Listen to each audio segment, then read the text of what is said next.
Good evening, good friends. You're back live with Stash. We're having a good run. I've been streaming every night. Gonna get back to commenting on the works of Kent Bain. In the meantime, tonight I thought I would do a review of James Shelby Downard based on discussions with some people who've been posting to my awesome YouTube. You're here now on the best YouTube blog in America. I mean, this is cutting edge, forbidden, lighthearted, legendary. James Shelby Downard. I'll leave in the liner notes. I've already done a lot on him. He's considered by many the father of the, I hate to use the term because it's derogatory, but the father of all conspiracy theorists. He was discussed by Robert Anton Wilson, Adam Gorightly, A. Hoffman, Craig Hermbacher, Paranoia Magazine, Adam Palfrey's Feral House. He was known for some fascinating books, not the least of which was Lords of Chaos, which was about the Norwegian black death metal, which I actually did a comedy bit on because the bands up there were so dark. I had that, one of the guys was killed by, human sacrifice in this bit, or, whatever, by whatever ways. The guys had names like Death and Plague, and the band names were like that. And I don't know, they were involved in some crimes up in Norway. But Lords of Chaos with Macaulay Culkin, of Home Alone fame. I think he stars in it. So it was a, I don't think it was a huge publishing house, but they had, like, if you were in the mood for weirdness, the highest of weirdness, they offered it. One of the guys on here was asking, do you think Adam Gorightly's for real, whatever. I think he is in that. There's no morality play in his stuff. It's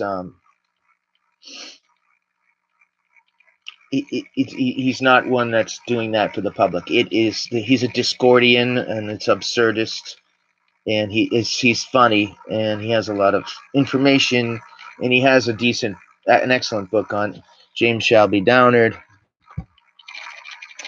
and he has an excellent book on the Manson family, but he's not in the business of, like, out to prove high crimes or anything like that. He's talking about, the Discordians, the bowling alleys or temples, and it's in the realm of, if you may not be familiar with the subgenius, and but those get into some things. I mean, if you've come across this YouTube by mistake somehow, or any of mine, you want to check out the Big Book of Conspiracies, and that was their crowd, that was their milieu, that was their clique, and it's quite good, and the illustrations are incredible. And as for the other guy that was commenting, I'm gonna do a JFK one. I'm building up to that. But tonight we're just rapping about the greatest of the great conspiracy theorist guys. Sorry if I re-go over some of the stuff, but he was the author of My Profane Youth. So he talked about his life between 1913 and 1935. He claims that his family was involved in American secret societies, and for whatever reason, his parents were trying to do away with him, and he survived. So a lot of the action takes place in the book when he's very young. Does some of it sound like tall tales, like the guy was commenting on my one of the commenters? I mean, does he embellish some of it? It seems so fantastic. I probably, I mean, doubtlessly, there's some of that in that, but I think the general idea of it is true. And Robert Anton Wilson made comments like, "This is the most fantastic story." I mean, if you read it, it's so awesome that you don't care if it's a bunch of hokum bokum. But he he explains. I mean, some of the photographs are incredible. He has a Masonic lodge that's in a cave, and I mean, it gets to some dark stuff. I mean, YouTube.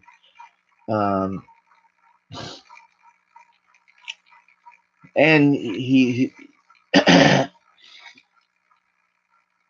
he goes into his life story there, how they're basically trying to kill him,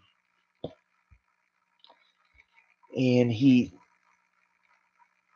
it's just loaded with mystical stuff, and he basically survives every attempt on his life.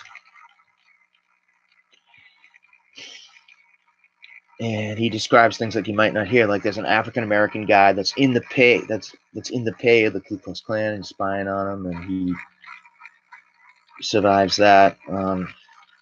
It's definitely, if you can get a hold of it, it's definitely worth checking out. It's not quite as interesting as some of the interviews and other books by Farrell House that the names escape me of his actual findings when he was an older guy. And I wish, and I'm sure everybody wishes, because the My Profane Youth book is incredible. But I mean, after that, when he was older, when he got into action, the stories are even better. For instance, he goes into his mystical toponymy, which is like the map making side to occult America.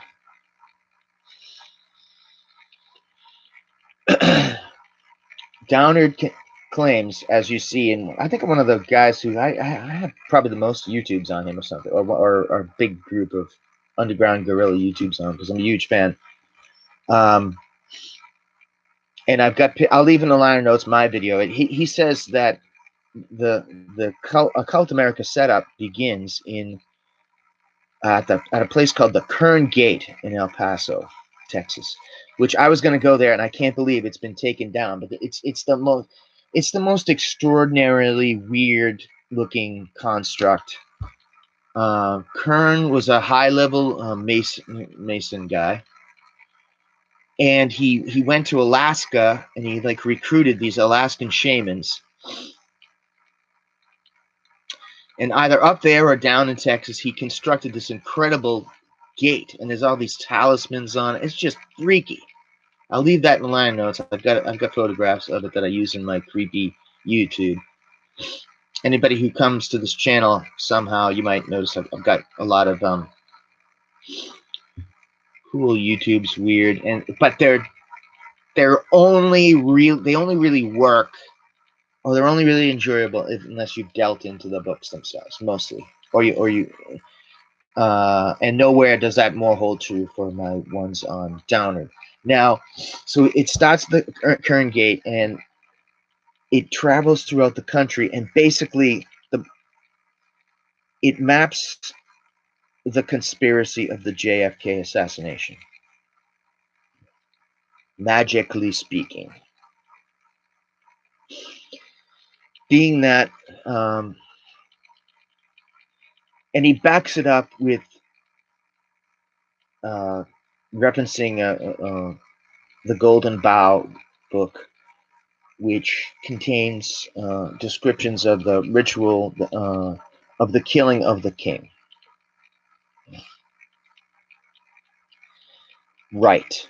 So that indigenous peoples, when they saw the king was getting old, they would do a rite whereby they would kill him, or you'd have to fight the next guy in the group or whatnot. But it's also a rite in the secret societies. And in his work, in a taped radio interview that's very hard to get a hold of, with Michael Hoffman. He describes in more detail, and also the Farrell House books. I'll be leaving the line on the name of the books. I don't know how you get a hold of the radio interview. I used to have it. I don't know what the heck I did with it. But blah, blah, blah, blah. Wait, where? Blah, blah, blah, blah. Where the hell was I? Oh yeah. Okay, so the country is mapped out in an occult way, and the much of the route, of course, as you might expect, goes along the 33rd parallel, going from 33rd degree Mason, important in American Freemasonry, of which Downard apparently, I guess you'd have to put him down as kind of an anti-Mason, I suppose, or he first himself was a Cowan, though his family was involved in it, and he contends in Carnivals of Life and Death that for some reason his mother and father were obligated by the secret society that they were in to eliminate him, to liquidate him. So Downard contends that there's a Kennedy Mountain, a Johnson Mountain, and there's elements of the Macbeth murder play. And within it. So how much of it is synchronicity? How much of it is deliberate? It's just really weird. Okay, so and I think it lines up almost perfectly, and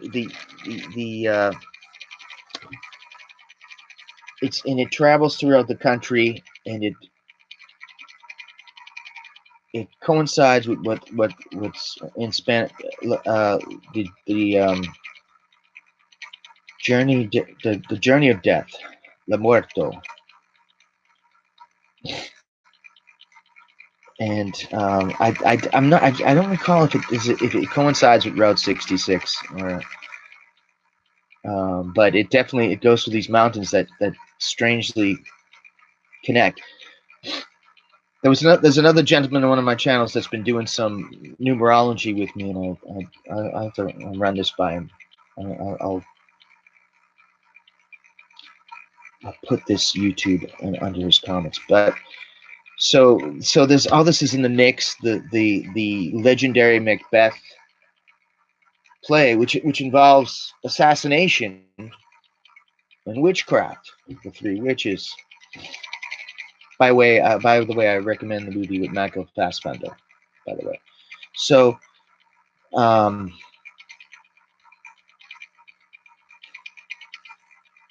and not only that, there's other things that's why I was gabbing about Kent Bain. There's deliberate actions taken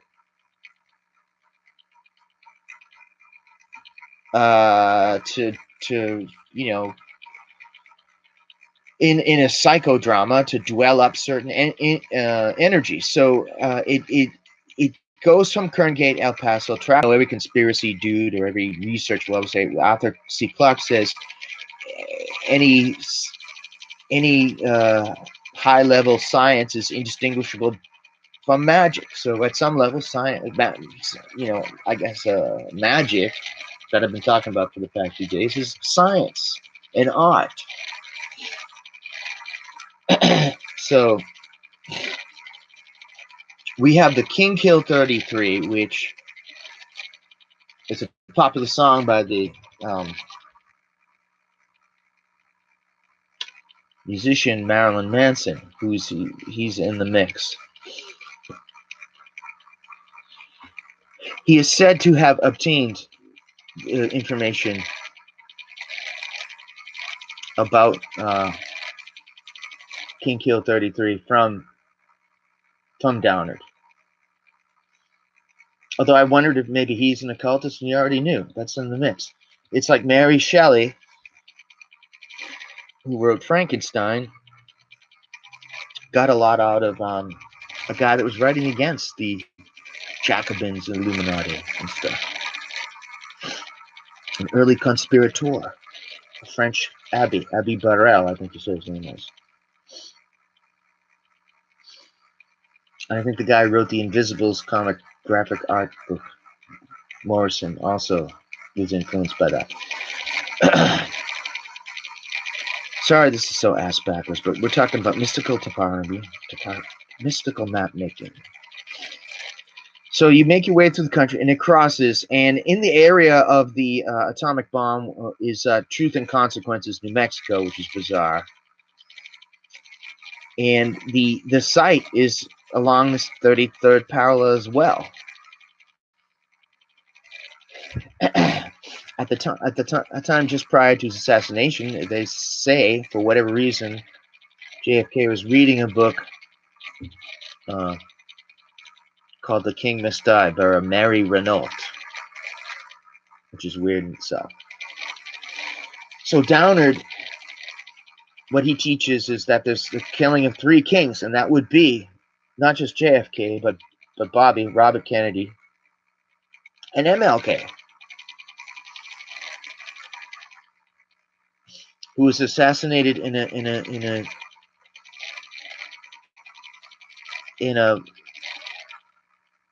a place what he refers to sort of as sex magic, because it was a hotel, but before that it was like a brothel. And there's a whole other thing to MLK, but he was literally named King, or his pseudonym was King right now. So he has the killing of 3 kings involved, mystical map stuff, and at another point you get into the moon landing. The moon landing is involved as well.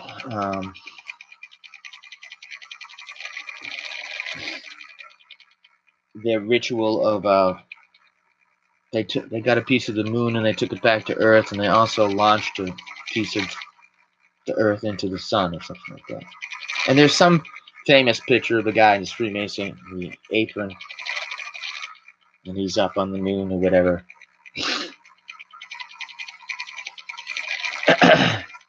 So Downard, this kind of stuff is known now, and he also was well acquainted with the work of Parsons, the rocket scientist, who was at Caltech, and he allegedly had met his Scarlet Woman. So see, this is very strange because it's very biblical, because they're always kind of pushing kind of an end of world scenario or Book of Revelation stuff, because Crowley was always looking for his Scarlet Woman to be his scryer, to be his psychic, to be his sensitive, and Parsons was too. And he claims that he did a ritual and he called out for his Scarlet Woman, and Marjorie Cameron, who was a redhead and striking. There's some pictures when she looks like a badass. Frankly, there's some pictures. She's very attractive. She looks like she means business. She was in the military.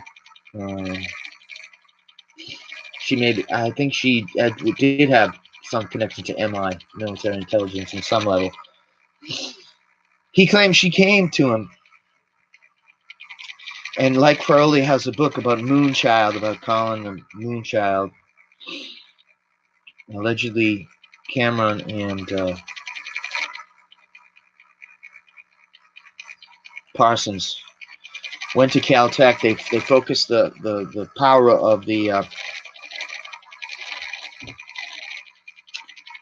what do you call it? The observatory, and zoomed and focused it in on Saturn, which is of course significant. All the planets are involved. I think Pluto was the name for satanic deity, and Saturn obviously is Saturn.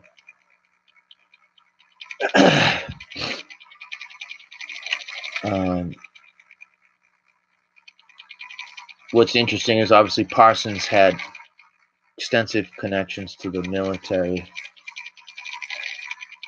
and the jet propulsion laboratory. So anyway, Marjorie Cameron and Parsons went in there,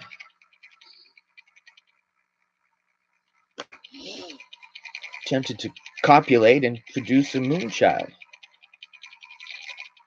And it's me. No.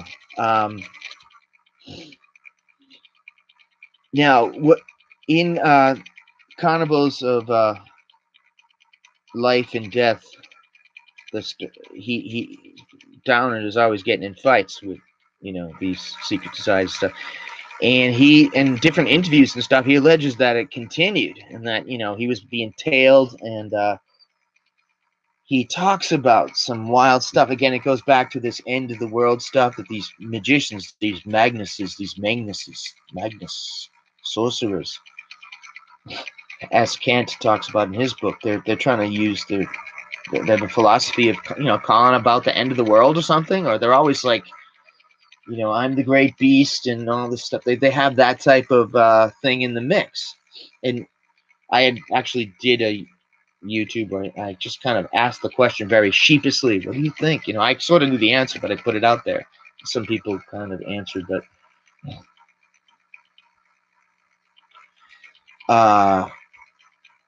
is that a result of they're just dark people, or is it a unified thing? Are they trying to manifest this change over time? So Downard also contended that you know, there is a in all time in the United States, there are people that in the eternal psychodrama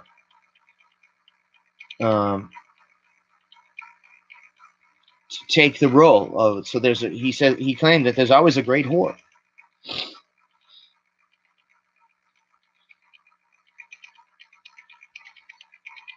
Which is, you know, pretty wild.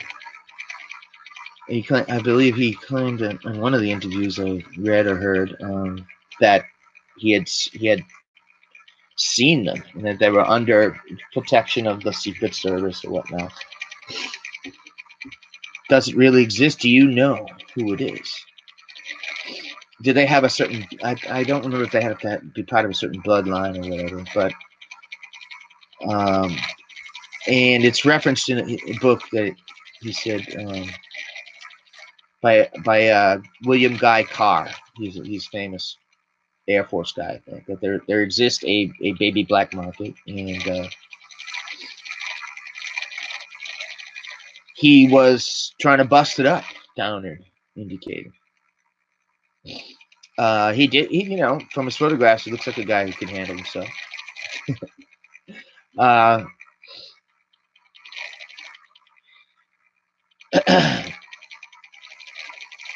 I don't remember if he mentioned the fact that Parsons wound up blowing himself up, but allegedly Crowley warned him that he was messing with forces that he shouldn't or whatnot.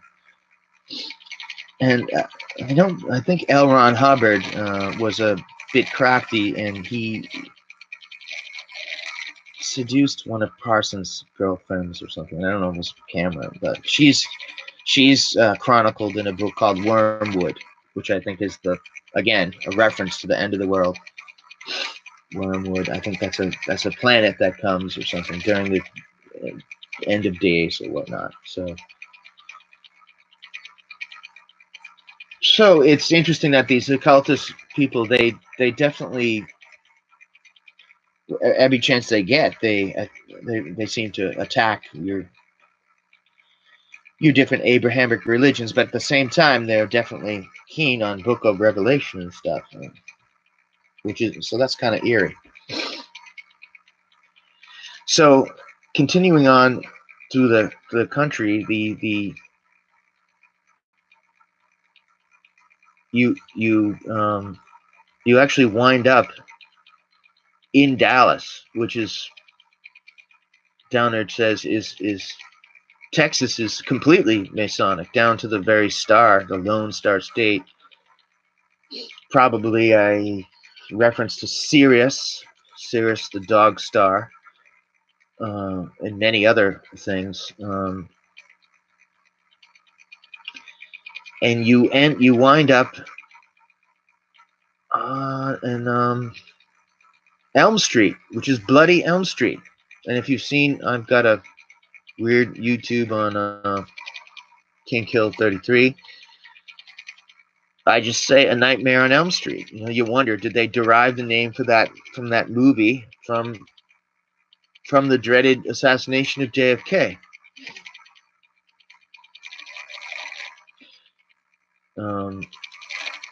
Who knows?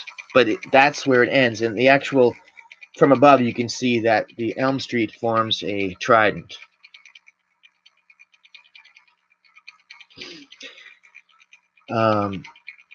And there's also imagery of the Kennedy presidency was so wonderful. Jackie Kennedy was so graceful that the media referred to it as Camelot. He was very handsome. He inspired the country to go to the moon. He was a patron of the arts, very, very handsome president, amazing, inspiring speaker. It was Camelot. And some people talk about the change of the transformation, almost an achemical transformation from Camelot to Oz. And of course, as a gentleman was mentioned, the name Oswald, in what Hoffman and Downard call twilight language, it would be Oswald, I think, or Greenwich Mean Time, or Greenwich Mean Time. The gentleman was also talking about, well, we'll get into that, how there's, the intelligence agencies love doubles when you pull off an assassination. So it's been said, and there was a man more stockier than Oswald that resembled him, basically a physically tougher Oswald. And there's people even put pictures side by side. It's a different guy, possibly also Marine, who was a much better shot than Oswald and resembled him. So, of course, Jack Ruby is a name for a fake Ruby, which is strange. That's his name is sort of twilighted out too. So there's a lot of strange things. But he mentioned Officer Tippett. I didn't know what that meant. But I've gotten some good comments recently, so thanks you guys. Anyway, close to wrapping up. I guess we're on Elm Street, and that's where the alleged shots were taken from the book depository, which somehow Oswald, who to defend the CIA line of the story, he took trips to Moscow, traveled to Moscow. No, but he knew how to get a job at the book depository. We all got to refer to the amazingly funny, darkly funny Bill Hicks bit about each president is taken to shown the other angle or something in the book depository. But yeah, so it's talked about that he had a double. There's also a Janus thing where the offices in New Orleans, it's like the communist Free Cuba office is there, but then Guy Bannister's FBI office is there. The whole thing is creepy. I mean, if you haven't seen it, see the Oliver Stone one, even though it's it's that's in itself is creepy, but it's still an acceptable source. So you're not going to see anything obviously too controversial in it. But so it ends on Elm Street, and we have the testing of the atomic bomb on the 33rd parallel. Adam Gorightly goes into it deeply in his book, which was I forget the name of his book, but he did one on Downard about the jumbo. which is bizarre.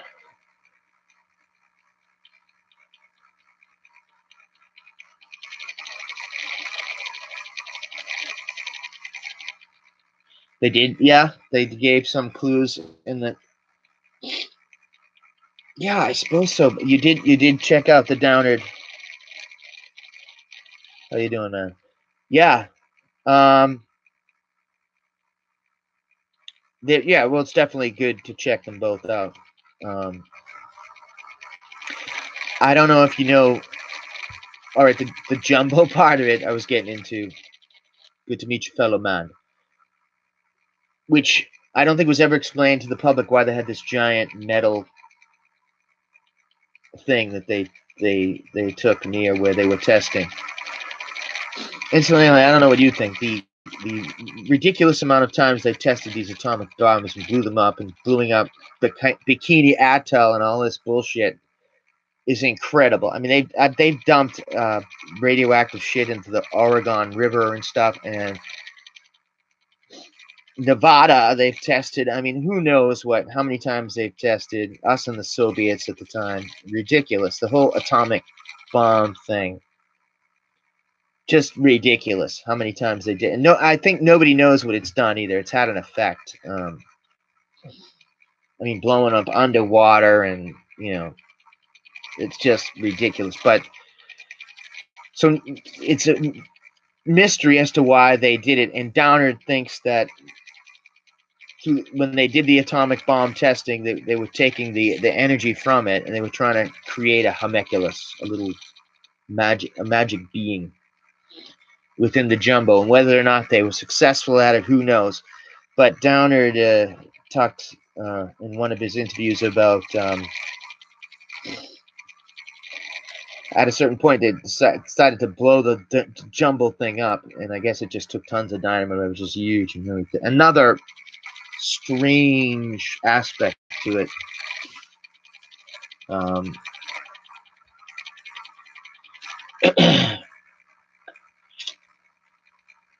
And it is a shame that Downard never did another part 2 to that. Carnivals of Life and Death. You remember the Joe Pesci in that movie is incredible. It's an enigma. It's like the crew of the assassins don't even know. I think kind of right. Have you checked out the Parlex view? Because that, if you get it, I didn't want to get too much into Kennedy lore yet. I want to try to do my own vlog or two on the Kennedy thing and my take, and see if anybody who comes across it like yourself any new information. But just forgot what I was going to say. Oh,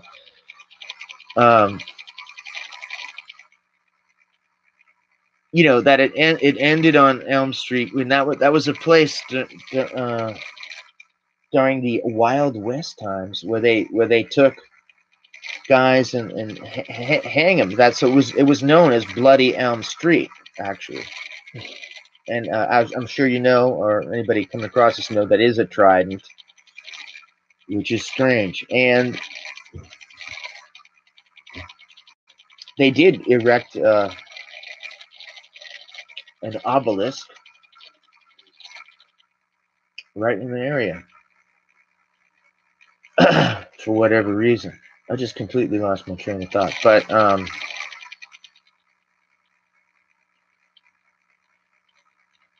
and I guess incredibly, he was reading that book though, The King Must Die, which is strange. There's also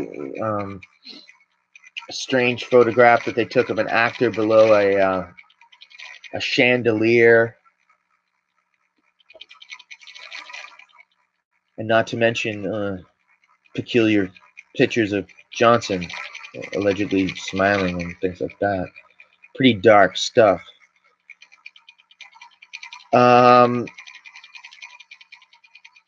Many have said the country was never the same. Once the alchemical transformation from Camelot to Oz. I think we're still in the Oz period. Now we're getting even more screwed up. I don't know. What do you think, my brother? But yeah, so it's a shame that they never went beyond that.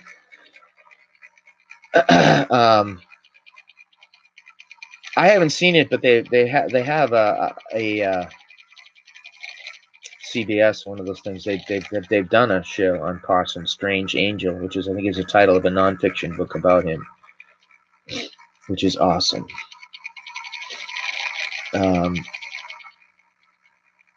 He was just a creepy guy. And again, going back, I recommend the book on Marjorie Cameron. She would later appear in looking very weird in a Kenneth Anger movie, who's trying to make all these kind of sinister or occult like movies with Jimmy Page, but I think they had a falling out. Blah blah blah. I really digress, but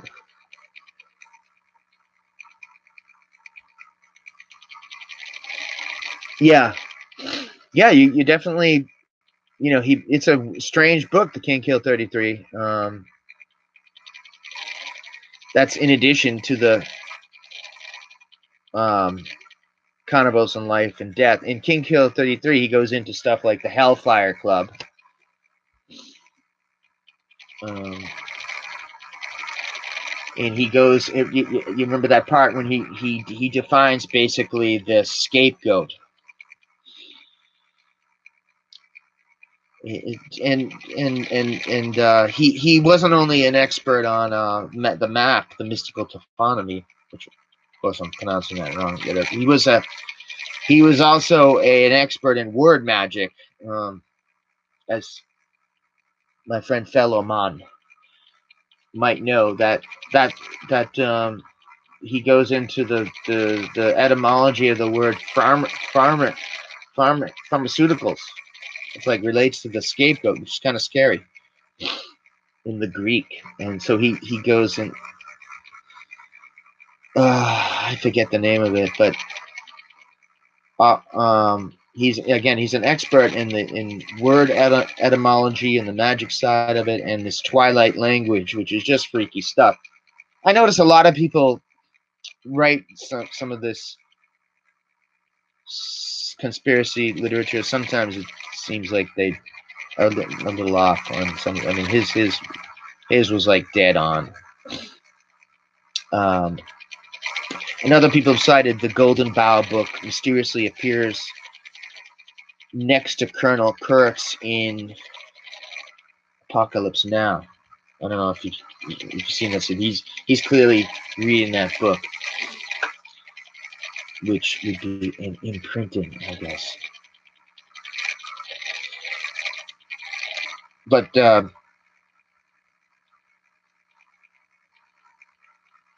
in some of these things, you can definitely, if there is such a thing as the kind of stuff, the speculative stuff we're discussing, then you take a look at the Kern Gate, you take a look at King Kill 33, the writing of Downard, you take a look at the kind of the Enochian writings and the drawings and stuff that Dr. John Dee has, and it's different looking than, what can I say, the devil worshiping heavy metal kid down at the mall in your local city is into, you might say. You know what I mean? It's just, I'll leave in the liner notes the YouTube I did of that, but it's the Journey of Death, the Jornada de Muerto. Am I saying it right? Astounding. So a lot of people say, no, that's just weird. I mean, Does it line up exactly? Do things manifest like they do in the movies and stuff, where it's like an instant gratification? No, but in ways you might agree with me, it's weirder. It makes us wonder, what's the next, psychodrama event that will be perpetrated on us plebeians, us farmicos. Unless, of course, I am an Illuminati disinformation artist, and I'm not. No, I am James Downey Jr.'s friend.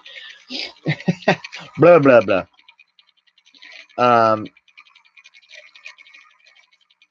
Oh, where was it? Oh, yeah, the Parallax view. My brother, fellow man. Let me get back to my topic here.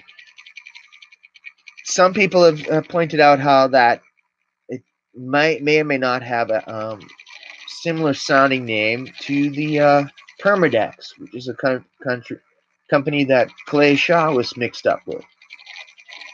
I'll get more into that when I gab about a direct vlog on JFK. So if you haven't seen it, if you like the JFK movie by Oliver Stone, then don't hesitate to see if you can get Warren Beatty in the Parallax view, because it's kind of a setup, and he's like, basically it's an assassination movie that's very paranoid. I thought it was even kind of better than 3 Days to the Condor with Robert Redford, which is a sort of another paranoid movie. But Parallax View is pretty heavy, and it's almost kind of like a Clockwork Orange, where he gets conditioned, and the name certainly sounds like the company that was mixed up, that Garrison, the district attorney guy, was getting into. Well, my brother, thanks for tuning in, fellow man.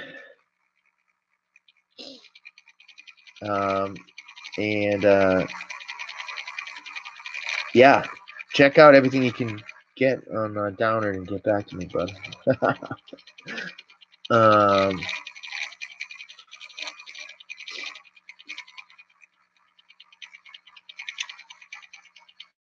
Clues in the JFK movie. Yeah, like it was sort of related.